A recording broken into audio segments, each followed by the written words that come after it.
নমস্কার বন্ধুরা, যারা গ্র্যাজুয়েশনে ভর্তি হতে চান তারা কিন্তু খুব সহজেই নেতাজি সুভাষচন্দ্র ওপেন ইউনিভার্সিটির অফিসিয়াল ওয়েবসাইটে গিয়ে আপনারা কিন্তু বিএ বিকম বিএসসির 3 বছরের কোর্সে কিন্তু আপনারা অ্যাপ্লাই করতে পারেন। নেতাজি সুভাষচন্দ্র ওপেন ইউনিভার্সিটির তরফ থেকে বিটিপি কোর্সের যে আবেদন প্রক্রিয়া সেটা কিন্তু শুরু হয়ে গেছে। তাই যে সমস্ত ছাত্রছাত্রী চাইছেন যে তারা গ্র্যাজুয়েশন সম্পূর্ণ করবেন bachelor of arts, bachelor of commerce এবং ব্যাচেলর অফ সায়েন্সে, তারা কিন্তু খুব সহজেই আপনারা কিন্তু স্টেপ বাই স্টেপ মোবাইল থেকে আপনারা ফর্ম ফিল আপ করে খুব সহজে বাড়ি থেকেই কিন্তু আপনারা নেতাজি সুভাষচন্দ্র ওপেন ইউনিভার্সিটির 3 বছর বিটিপি কোর্সে ভর্তি হতে পারেন। তো বন্ধুরা, এই ভিডিওতে আমি আপনাদের সাথে যেটা ফার্স্ট আলোচনা করব সেটা হচ্ছে, ভবিষ্যতে যদি কোনো ছাত্রছাত্রীর শিক্ষক হওয়ার স্বপ্ন থাকে তাহলে গ্র্যাজুয়েশনের সাবজেক্ট কিন্তু একটা ভাইটাল পার্ট। তো সেখানে সাবজেক্ট আপনি কীভাবে চুজ করবেন, কিভাবে আপনাকে অনলাইন আপনি আবেদন করতে পারবেন মোবাইল থেকে স্টেপ বাই স্টেপ, ভর্তি হতে আপনার কত টাকা লাগবে এবং অ্যাপ্লিকেশন যখন আপনি সাবমিট করে ফেলবেন সেই সাবমিট করা অ্যাপ্লিকেশন ফর্মটি প্রিন্ট আউট করে আপনাকে কোথায় জমা করতে হবে ইত্যাদি নানা বিষয় নিয়ে কিন্তু আজকের এই ভিডিওটা। তাই ভিডিওটি কিন্তু যারা গ্র্যাজুয়েশন সম্পন্ন করতে চলেছেন তাদের ক্ষেত্রে কিন্তু অত্যন্ত গুরুত্বপূর্ণ। তাই অবশ্যই ভিডিওটি প্রথম থেকে শেষ পর্যন্ত দেখবেন এবং অবশ্যই কিন্তু আপনারা চ্যানেলটিকে সাবস্ক্রাইব করে ভিডিওতে একটি লাইক দেবেন। তো বন্ধুরা, আমরা সরাসরি দেখব নেতাজি সুভাষচন্দ্র অফিসিয়াল ওয়েবসাইটে। দেখুন বন্ধুরা, এটা হচ্ছে নেতাজি সুভাষচন্দ্র ওপেন ইউনিভার্সিটির অফিসিয়াল ওয়েবসাইট। এখান থেকেই কিন্তু আপনাকে 3 বছরের গ্র্যাজুয়েশনের যে ফর্ম সেটাকে কিন্তু আপনাকে ফিল আপ করতে হবে। তো কিভাবে ফিল আপ করবেন দেখে নিন। প্রথমে এই অফিসিয়াল পেজটি আপনি আসবেন, এর লিঙ্কটি আমি ডিসক্রিপশন বক্সে দিয়ে রাখবো, আপনারা চেক করে নিতে পারবেন। এখানে দেখুন বিডিপি অনলাইন অ্যাডমিশন 2020-21, এটি কিন্তু আপনি একটি ক্লিক করবেন। দেখুন, ক্লিক করার পর আপনার সামনে এরকমের একটি ইন্টারফেস ওপেন হবে। তো প্রথমে আমরা আগে দেখে নেব যে এখানে ভর্তি হতে আপনাদের কত টাকা কিন্তু ফিজ লাগবে, অর্থাৎ আপনাদের কত টাকা লাগবে প্রত্যেকটা পার্টে পার্টে।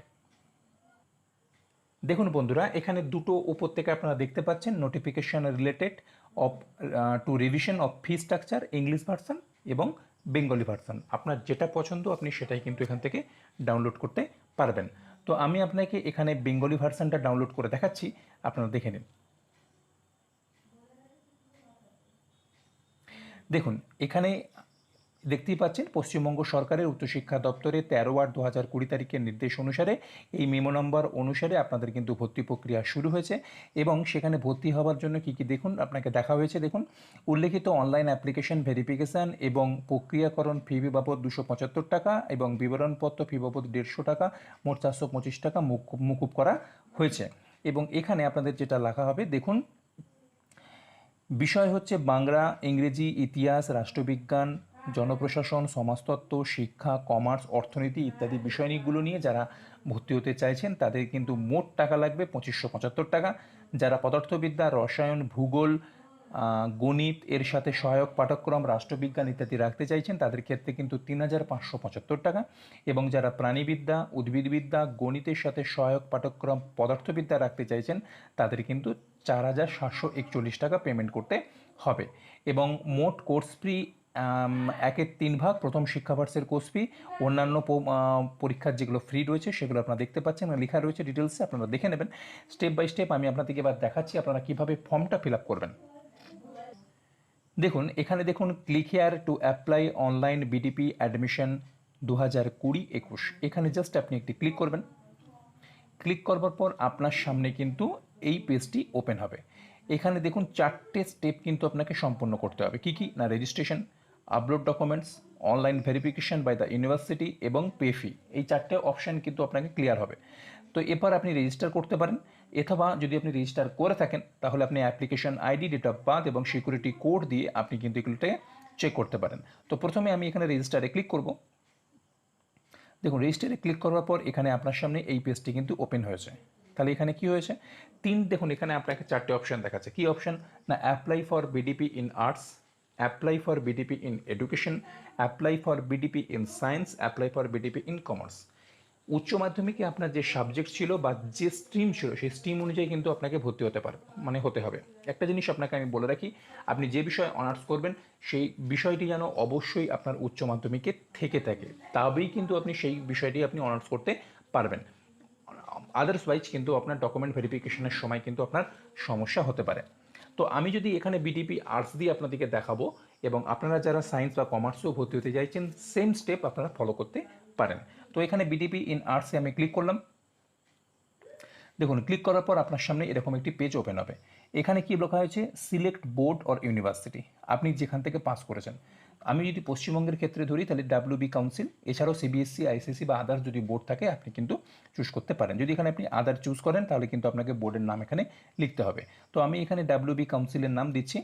এরপরে দেখুন, প্লিজ সিলেক্ট ইউর 10+2 স্ট্রিম, আপনাকে স্ট্রিম জানতে চাইছে যে আপনি কোন স্ট্রিমে আপনার উচ্চ মাধ্যমিক সম্পন্ন করেছেন। আমি একটু আগে আপনাদেরকে বলেছি সেই সাবজেক্ট ছাড়া কিন্তু আপনারা অনার্সে ভর্তি হতে পারবেন না। তাহলে এখানে যেহেতু আমি আর্টস সিলেক্ট করেছি, সুতরাং এখানে আমি আর্টস সিলেক্ট করলাম। প্লিজ সিলেক্ট ইউর ক্যাটাগরি, আপনার ক্যাটাগরি আপনাকে চুজ করতে হবে general. Please select your state of domicile, এখানে আপনি কী চুজ করবেন, ওয়েস্ট বেঙ্গল। যদি আপনি বাইরের স্টেট থেকে হন তাহলে এখানে আপনি আদার চুজ করবেন এবং সেখানে আপনাকে স্টেটের নামটি কিন্তু দিতে হবে। দেওয়ার পর এখানে দেখুন গো টু নেক্সট স্টেপ বলে একটি রয়েছে, এখানে আপনাকে ক্লিক করতে হবে। এবার আপনাকে দেখাচ্ছে select, please select A subject for BTP, আপনাকে সাবজেক্ট ফর বিটিপি, এটাই হচ্ছে ভাইটাল একটা পার্ট যেটা আপনাদের সাথে আমার আলোচনা, সেটা হচ্ছে আপনি কোন বিষয়ে অনার্স করতে চাইছেন। দেখুন, এটা কিন্তু একবার যদি আপনি সিলেক্ট করে পেমেন্ট করে দেন তাহলে কিন্তু এটা কোনোভাবেই কিন্তু আপনি আর চেঞ্জ করতে পারবেন না, এবং আপনি ডবল অ্যাডমিশনও কিন্তু নিতে পারবেন না। তাই আপনাকে কিন্তু প্রথমবারেই কিন্তু খুব সাবধান, খুব সতর্কে আপনাকে কিন্তু সাবজেক্টটা চুজ করতে হবে যে আপনি কোন বিষয়ে অনার্স করতে চাইছেন। যদি ভবিষ্যতে আপনারা টিচার হবার স্বপ্ন থাকে তাহলে আপনাকে এমন একটি সাবজেক্ট বাছতে হবে উচ্চ মাধ্যমিক থেকে যেটা কিন্তু আপনি 5 থেকে 12 পর্যন্ত সাবজেক্টই পাবেন, যেমন ইতিহাস, যেমন ভূগোল, যেমন আপনার হচ্ছে বাংলা, যেমন আপনার ইংরেজি। এছাড়াও আমরা কিন্তু অনেক সময় পলিটিক্যাল সায়েন্সে অনার্স করে ফেলি, আমরা কিন্তু এডুকেশনে অনার্স করে ফেলি, আমরা কিন্তু আপনার হচ্ছে অন্যান্য ফিলোসফি অনার্স করবি, যেগুলো কিন্তু একমাত্র আপনার রয়েছে 11-12-এ। তো সেখানে কিন্তু আপনি যদি অনার্স করেন তাহলে কিন্তু ওই সাবজেক্ট নিয়ে আপনি কিন্তু 5 থেকে আপনি এতে বসতে পারবেন না, 11-12 পর্যন্ত, ওই 9-10 পর্যন্ত বসতে পারবেন না। তো সুতরাং এখানে আপনাকে একটা জিনিস মাথায় রাখতে হবে যে আপনাকে এমন একটা বিষয় অনার্স করতে হবে যে অনার্সটা আমি যদি শিক্ষক ভবিষ্যতে হতে চাই তাহলে কিন্তু আমি ওই অনার্সটা আমি 5 থেকে 11 পর্যন্ত বা 12 পর্যন্ত আমি এত কাজে লাগাতে পারি পরীক্ষাটা। আপনারা জানেন যে পরীক্ষাটা 3টে স্টেপে হয়, একটা আপার প্রাইমারি হয়, একটা 9-10 হয় এবং একটা 11-12 পরীক্ষা হয়। তো সেখানে আপার প্রাইমারির ক্ষেত্রে আপনার উচ্চ মাধ্যমিকে আপনার গ্র্যাজুয়েশন থাকলেই চলে, আর 9-10-এর ক্ষেত্রে কিন্তু আপনার কি হয় না, আপনার যে সাবজেক্ট নিয়ে আপনি অনার্স করছেন সেই সাবজেক্টে আপনি অ্যাপ্লাই করতে পারবেন। আর 11-12-এর ক্ষেত্রে কী হয় যে সেই সাবজেক্টে আপনাকে কিন্তু মাস্টার ডিগ্রি করে থাকতে হবে। তো সুতরাং একটা সাবজেক্ট আপনাকে চুজ করতে হবে যে সাবজেক্টটা আপনার 3টে জায়গাতেই আপনি যেন বসতে পারেন। তো এখানে যদি আমি সিম্পলভাবে দেখুন, বেঙ্গলি আছে, ইকোনমিক্স আছে, ইংলিশ আছে, হিস্ট্রি আছে, পলিটিক্যাল সায়েন্স আছে, পাবলিক অ্যাডমিনিস্ট্রেশন রয়েছে, ইত্যাদি রয়েছে। তো এখানে আমি যদি আপনাকে সিম্পলভাবে ধরে নিই হিস্ট্রি, তাহলে হিস্ট্রি আপনি নিলেন। এরপর আপনাকে please select a district of your study centre, আপনি যে ডিস্ট্রিক্টে আপনি আপনার স্টাডি সেন্টার নিতে চাইছেন সেই ডিস্ট্রিক্টটি আপনাকে এখানে চুজ করতে হবে। সেই ডিস্ট্রিক্টটি আপনি এখানে চুজ করবেন পূর্ব মেদিনীপুর বা হুগলি বা হাওড়া, আমি এখানে হাওড়া ধরছি। দেখুন আমি এখানে হাওড়া নিলাম। নেবার পর এখানে আপনাকে দেখুন, আপনি ধরুন আমি as for example Bagnan college নিলাম।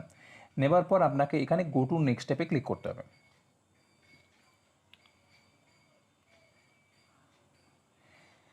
এখানে আপনাকে অ্যাকসেপ্ট টার্ম অ্যান্ড কন্ডিশন এবং এখানে এজিবিলিটি যে ক্রাইটেরিয়া দেখাচ্ছে যে আপনাকে অবশ্যই কিন্তু যেটা হতে হবে সে 10+2 এক্সামিনেশন আপনাকে পাস হতে হবে অথবা আর ইকুইভ্যালেন্ট, সঙ্গে আপনি ভোকেশনাল কোর্সেও যদি আপনি পাস করে থাকেন আপনি তাও সেখানেও কিন্তু আপনি অ্যাপ্লাই করতে পারবেন। এটিকে টিকমার্ক দেবেন, তারপর নেক্সটে ক্লিক করবেন। নেক্সটে ক্লিক করার পর দেখুন গো টু নেক্সট স্টেপ বলে রয়েছে, আপনি এখানে গো টু নেক্সট স্টেপে ক্লিক করবেন। দেখুন ক্লিক করার পর আপনার সামনে কিন্তু এই পেজটি ওপেন হবে। এটাই হচ্ছে মেন আপনার ফর্ম ফিল আপ। এখানে দেখুন আপনার নেম, স্টাডি সেন্টার নেম দিয়ে দিয়েছে, স্টাডি সেন্টার কোড দিয়ে দিয়েছে, ডিস্ট্রিক্ট দিয়ে দিয়েছে, সব স্টেপ বাই স্টেপ দেওয়া রয়েছে। এখানে অ্যাপ্লিকেশন কোর্স দেওয়া রয়েছে এবং এখানে সাবসিডিয়ারি সাবজেক্ট অর্থাৎ আপনার পাস কোর্সে যে সাবজেক্টটা থাকবে সেই সাবজেক্টটার কথা বলা হয়েছে। এখানে কিন্তু আরেকটা ভাইটাল পয়েন্ট আপনাদেরকে আমি বলে রাখছি, আপনারা সবাই জানেন যে বিষয় আপনি পরীক্ষা বসবেন মানে শিক্ষক হওয়ার জন্য, সেই বিষয়টা নিয়ে অন্তত আপনাকে 300 নাম্বার কিন্তু পড়ে থাকতে হবে, ঠিক আছে? আপনি যদি হিস্ট্রির সাথে পলিটিক্যাল সায়েন্স রাখেন বা এডুকেশন রাখেন বা অন্যান্য কোনো সাবজেক্ট রাখেন, তাহলে দেখুন এখানে যে সাবজেক্টগুলো রয়েছে বেঙ্গলি, ইংলিশ এবং পলিটিক্যাল সায়েন্স। যদি আপনি পলিটিক্যাল সায়েন্স রাখেন তাহলে কিন্তু আপনার এটা কোনো কাজেই দেবে না। যদি বলি কেন কাজে দেবে না, কারণ আপনি এই পাস কোর্সে কিন্তু আপনি কোনো দিনই আপনি পাস কোর্সে আপনি কিন্তু 5-8 বা 9-10-এ বসতে পারবেন না। 11-12 আপনি বসতে পারবেন তখনই যদি আপনি এর উপর যদি আপনি মাস্টার ডিগ্রি করেন। তাহলে পলিটিক্যাল সায়েন্স আপনার রেখে কোনো লাভ নেই, তাহলে আপনি এখানে ইংলিশ অথবা বেঙ্গলি রাখতে পারেন। এখানে এটা যদিও আমার ব্যক্তিগত ওপিনিয়ন, আপনারা আপনাদের মতো করে রাখবেন। তো আমি এখানে বেঙ্গলি রাখলাম।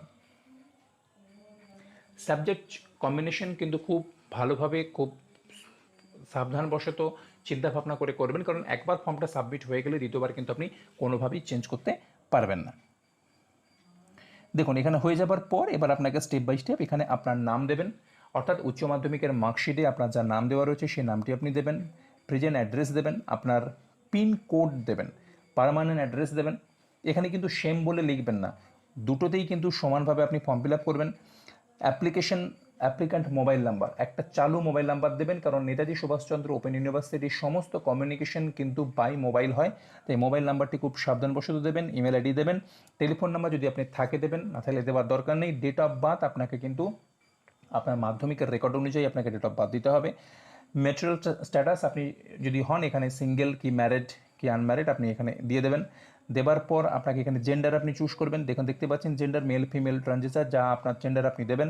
তারপরে এখানে দেখুন আপনার গার্ডিয়ান নেম দেবেন, ফাদার নেম দেবেন, মাদার নেম দেবেন, স্পাউস নেম দেবেন। যদি আপনি মহিলা হন, যদি আপনার বিয়ে হয়ে যায় তাহলে হাজব্যান্ডের নাম, আর যদি আপনার ছেলে হন আপনার বিয়ে হয়ে যায় তাহলে আপনার ওয়াইফের নাম, আর যদি আপনি আনম্যারিড হন তাহলে এই অপশানগুলো আপনার ওপেন দরকার নেই। ক্যান্ডিডেট অকুপেশন আপনি স্টুডেন্ট হলে স্টুডেন্ট দিতে পারেন, অথবা এইখানে সেমি গভর্নমেন্ট আপনার যা অপশানস আপনি দেবেন। আর আপনি যদি কোনো কিছুই না করেন তাহলে আপনি সেলফ এখানে আদার অপশান দিয়ে বেরিয়ে যাবেন। এরপরে কিন্তু ডিফেন্স ও সিকিউরিটি ফোর্সে যদি আপনি থাকেন তা আপনি এখানে নো করবেন, যদি আপনি হয়ে থাকেন তাহলে ইয়েস, না থাকলে আপনি নো করবেন। বিপিএল যদি আপনার ক্যাটাগরি হয় তাহলে ইয়েস, না থাকলে নো। যদি ইয়েস করেন তাহলে কিন্তু আপনাকে রেশন কার্ডের নাম্বার দিতে হবে। Monthly income of the family, আপনি এখানে আপনার মান্থলি যে ইনকাম সেটা আপনি এখানে চুজ করতে পারবেন। এরপরে আপনাকে যেতে হবে আধার কার্ড নাম্বার, আধার কার্ড নাম্বারটি অবশ্যই আপনাকে এখানে পুট করতে হবে। এরপরে রিলিজিয়ান, আপনার যা রিলিজিয়ান রয়েছে হিন্দু, ইসলাম, বৌদ্ধম, জৈনিজম যা রয়েছে আপনি এখানে চুজ করবেন। রেসিডেন্সিয়াল এরিয়া, এটা আরবান না রুরাল এটা আপনাকে দেখাচ্ছে। পঞ্চায়েত, কর্পোরেশন এরিয়া, আপনার যে এরিয়া আপনি জানেন আপনি সেইটি চুজ করবেন। গভর্নমেন্ট ইস্যু আইডেন্টি প্রুফ, অর্থাৎ আপনাকে একটা আইডেন্টি প্রুফ দিতে হবে, তিনটের মধ্যে যে কোনো একটা, নাই আধার কার্ড, নাই ভোটার কার্ড, নাই প্যান কার্ড। তা আপনি তো আধার কার্ড এখানে নাম্বার দিচ্ছেন, আধার কার্ডটাই আপনি এখানে চুজ করে দেবেন।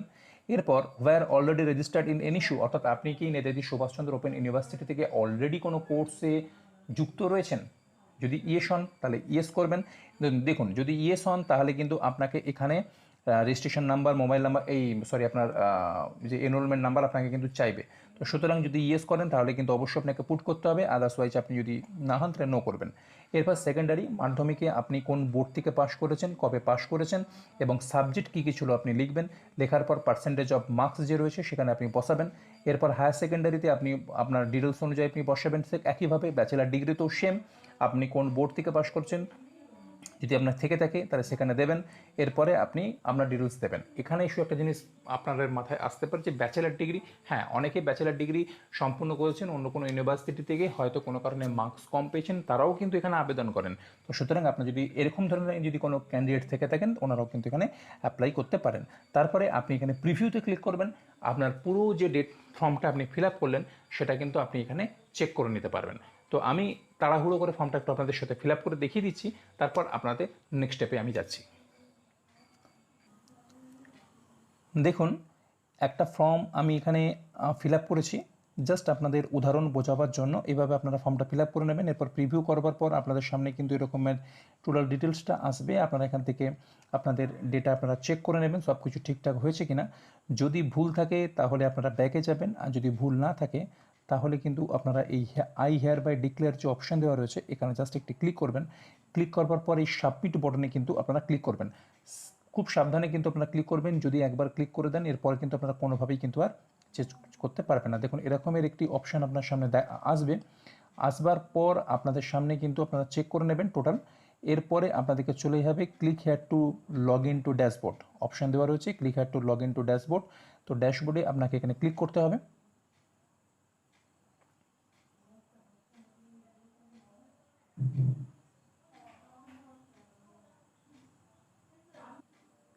দেখুন এরপর আপনাকে যে অ্যাপ্লিকেশন আইডি এবং আপনি যে ডেট অফ বার্থ পুট করেছেন সেই দুটো আপনাকে এখানে পুট করতে হবে। দেখুন আপনাকে কিন্তু এখানে প্রথমে অ্যাপ্লিকেশন আপনি লগ ইন করে যাবার পর আপনাকে কিন্তু এরপর ডকুমেন্ট আপলোড করতে হবে, তারপর অনলাইন ভেরিফিকেশন হবে, তারপর আপনি ফিস পেমেন্ট কিন্তু করতে পারবেন। দেখুন এখানে আপনাকে আপনার আপলোড ডকুমেন্ট করতে হবে। যদি আপনি মনে করেন যে আপনার ডেটাতে কোনো কিছু ভুল আছে তাহলে কিন্তু আপনি ডেটা এখান থেকে মডিফাই বা এডিটও করতে পারেন। তো আমি আপলোড ডকুমেন্টে ক্লিক করছি। ক্লিক করার পর এখানে দেখুন ডিটেলস আপনাকে এখানে শো করছে। দেখুন এখানে আপনার যে ফটো সেটা আপনাকে 50 কেবির মধ্যে হতে হবে, আপনার সিগনেচার যেটা 50 কেবির মধ্যে হতে হবে, যেটা আপনার হচ্ছে নেম প্রুফ, আপনার আইডেন্টি প্রুফ যেটা আপনি দিয়েছেন ভোটার কার্ড আধার কার্ড যা আপনি ওখানে সিলেক্ট করেছেন সেটা আপনাকে এখানে চুজ করতে হবে। এরপর যেটা আপনাকে চুজ করতে হবে সেটা হচ্ছে আপনার এজ প্রুফ, মাধ্যমিকের ডেট অফ বার্থ আপনাকে জুড়েছে, তো অর্থাৎ মাধ্যমিকের অ্যাডমিট কার্ডটা আপনাকে এখানে কিন্তু করতে হবে, সেটা হচ্ছে 100 কেবির মধ্যে। এরপর সেকেন্ডারি সার্টিফিকেট আপনাকে দিতে হবে, সেটাও 100 কেবির মধ্যে। এইচএস মার্কশিট আপনাকে দিতে হবে, সেটা কিন্তু 150 কেবির মধ্যে। এটা আপনাকে দেওয়ার পর ডিক্লারেশন আপনাকে ক্লিক করতে হবে। ক্লিক করার পর আপনি আপলোড করলে কিন্তু আপলোড হয়ে যাবে, এবং আপলোড হয়ে যাওয়ার পর ডকুমেন্ট ভেরিফিকেশন, তারপরে কিন্তু আপনি ফিস পেমেন্ট করতে পারবেন। তো এইভাবে আপনি কিন্তু খুব অনায়াসে আপনার পুরো ডেটা আপনি এন্ট্রি করতে পারবেন। তো কিভাবে আপনি এন্ট্রি করবেন সে ব্যাপারে আপনাকে আমি স্টেপ বাই স্টেপ দেখালাম। আশা রাখছি আপনারা বুঝতে পেরেছেন। যদি কোনো অবশ্যই জানার থাকে অবশ্যই কমেন্ট বক্সে কমেন্ট করবেন, এবং অবশ্যই কিন্তু চ্যানেলটিকে আপনারা সাবস্ক্রাইব করে ভিডিওতে একটি লাইক দেবেন। এই সময় সবাই ভালো থাকবেন, সুস্থ থাকবেন। জয় হিন্দ, জয় ভারত।